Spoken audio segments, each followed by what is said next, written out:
అబ్బబ్బబ్బబ్బా! సూపర్ అంటే సూపర్ ఉంటదండి ఈ కర్రీ. ఎంత మంచిగా ఉంటదంటే, అన్ని కూరగాయల్లో రాజు ఎవరంటే మనకు తెలిసిందే కదా! ఏంటి వంకాయేనండి మన రాజు. ఏంటి అంటే వాగుతున్నావు అని అనుకుంటున్నారా? ఏం లేదండి, గుత్తొంకాయ కూర ప్రిపేర్ చేస్తున్నామన్నమాట. ఎలాగో ఇంట్లో చేసుకుంటున్నారు కదా అనేసి మనం ఒక చిన్న వీడియో తీసుకుందాం. మా స్టైల్లో ఎలా చేసుకుంటామో గుత్తొంకాయ కూర రెడీ చేసేసుకుందామా? వచ్చేద్దామా? ప్రాసెస్లోకి వెళ్ళిపోదామా? ఒక 3 మంచి ఉల్లిపాయలు తీసుకుని వాటిని చిన్న చిన్నగా కోరుకోవాలన్నమాట. చిన్నగా కట్ చేసుకున్నా పర్లేదు, కోరుకున్నా పర్వాలేదు, బాగుంటుంది. ఆ కోరుకున్న తురుముని దాంట్లో కొంచెం పసుపు, కొంచెం కారం, అల్లం వెల్లుల్లి పేస్టు, జీలకర్ర ఉంటుంది కదా, మామూలు మసాలా నూరుకునేవి ఏ మసాలాలు ఉంటే అవన్నీ వేసుకొని బాగా మిక్సింగ్ చేసుకోవాలన్నమాట. దాంట్లోనే కొంచెం కారం, కొంచెం ఉప్పు కూడా వేసుకోవాలన్నమాట. మనం కోసి పక్కన పెట్టుకున్న రాజులోకి, వంకాయ రాజులోకి మనం ప్రిపేర్ చేసుకున్న మసాలాని, ఒక పెళ్ళం బంగారం కొనమంటే మొగుడు నోరు మూస్తాడే, అలాగా మసాలా తయారు చేసుకున్నది ఆ వంకాయల్లో పెట్టుకోవాలన్నమాట. అలా పెట్టుకున్నవి మంచిగా ఆయిల్ వేసుకుని ఫ్రై చేసుకుని తింటేనండి సూపర్ అంటే సూపర్ ఉంటుందండి. కూర అంటే అదిరిపోద్దండి. కూరగాయల్లో రాజు వంకాయే కదండి, మరి ఆ టేస్ట్ ఉండదా ఏంటి? ఇంకొకటి ఏంటంటేనండి, ఇది వంకాయ చాలామంది బిర్యానీలో కూడా వేసుకొని తింటారు, అలా కూడా చాలా బాగుంటుంది. బ్యాచిలర్స్కి అయితే ఒక 10 మినిట్స్లో అయితే కుక్ అయిపోతుంది.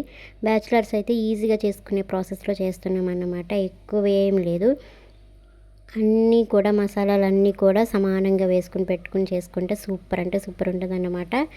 మా స్టైల్ అంటే ఇంకా చాలా ఉంటాయండి. పప్పు దినుసులు, ఇంకేంటంటే పల్లీలు, వేరుశనగపప్పు అవన్నీ వేయించుకొని ఎండు కొబ్బరి వేసుకుని అలా కూడా చేసుకుంటారు.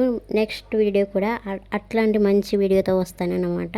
ఇప్పుడు అనేది కొంచెం సింపుల్గా ఒక 10 మినిట్స్లో అయిపోయి కర్రీ కాబట్టి బ్యాచిలర్స్కి అయితే చాలా హెల్ప్ అవుతుంది కర్రీ. మనం ఎక్కడికైనా హడావిడిగా వెళ్ళేటప్పుడు క్యారేజ్ కానీ, ఎక్కడికన్నా టూర్కి కానీ, అదే టూర్కి అంటే టెంపుల్కి కానీ వెళ్ళేటప్పుడు ఒక్కొక్కసారి మనకి భోజనం అలవాటు ఉంటుంది కాబట్టి తీసుకెళ్ళడానికి పిల్లలకి బయట ఫుడ్ తినిపించకుండా అట్లాంటి వాటికి కూడా చాలా బాగుంటుంది అన్నమాట. సింపుల్గాని ఇట్లా తయారు చేసుకొని మొత్తం చూసారా ఎంత బాగున్నాయో, కలర్ఫుల్గా చాలా అయితే చాలా బాగుంటాయండి. ఇందులోకి ఫ్రెష్ వంకాయలు కూడా, ఎందుకంటే మాది కోనసీమ కాబట్టి మాకు వెజిటేబుల్స్ అన్నీ ఫ్రెష్గానే దొరుకుతాయి అన్నమాట.